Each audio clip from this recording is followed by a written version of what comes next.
And then other people might be thinking the dollar is dead. Petrodollar system is breaking down. Federal Reserve doesn't know what it's doing. China is playing the long game. The US is only planning 4 years ahead. So, what is the dollar milkshake theory?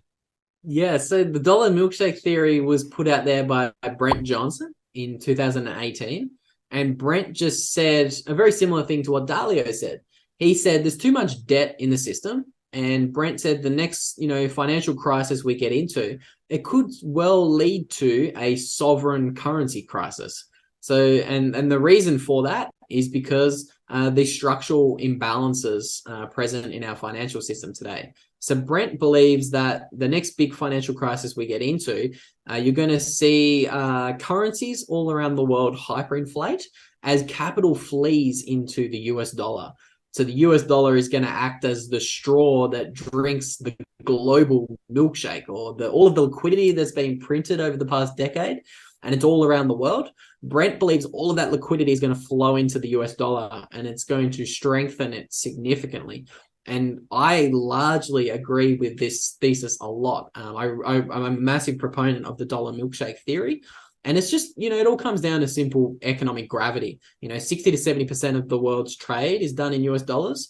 But most importantly, there is all of this US dollar denominated debt that is hiding in places all around the world. So you could be a corporation in Turkey, or you could be a company in Argentina. And what's very interesting is they have debts in US dollars. So they actually need US dollars to pay their debts. And as their local currency, the Argentinian peso, or the Turkish lira, continues to deflate in value and lose value, all of a sudden the debts that those corporations have get even more expensive. So the US dollar rising in purchasing power and rising in strength measured against other fiat currencies, which is most commonly measured by the Dixie index.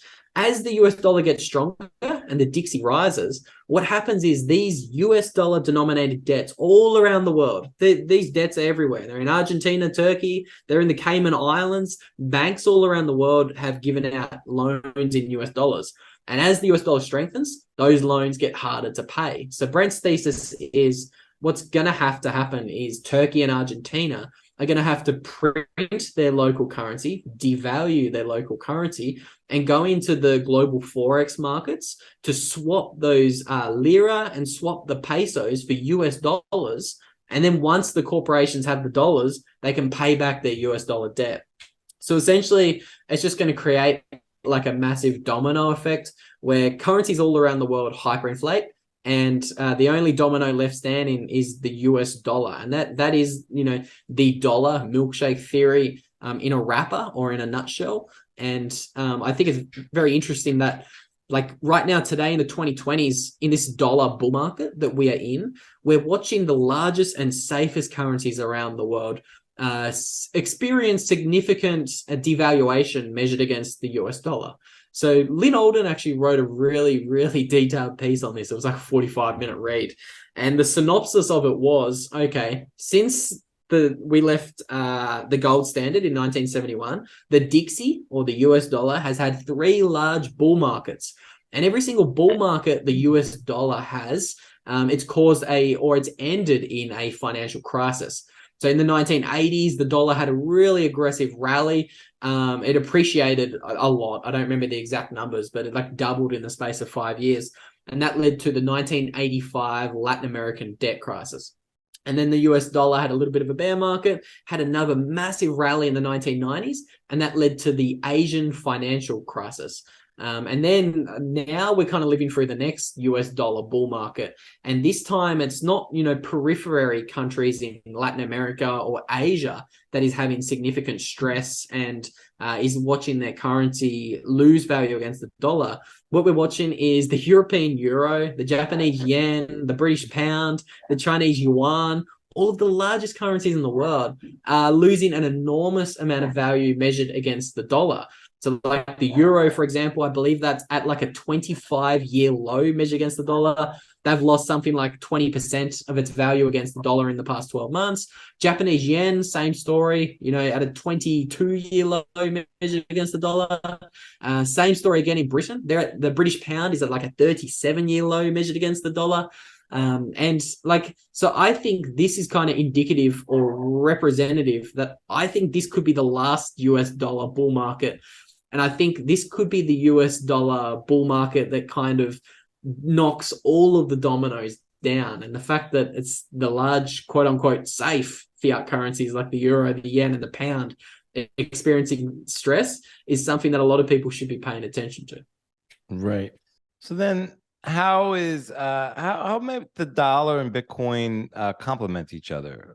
What is the Bitcoin milkshake theory?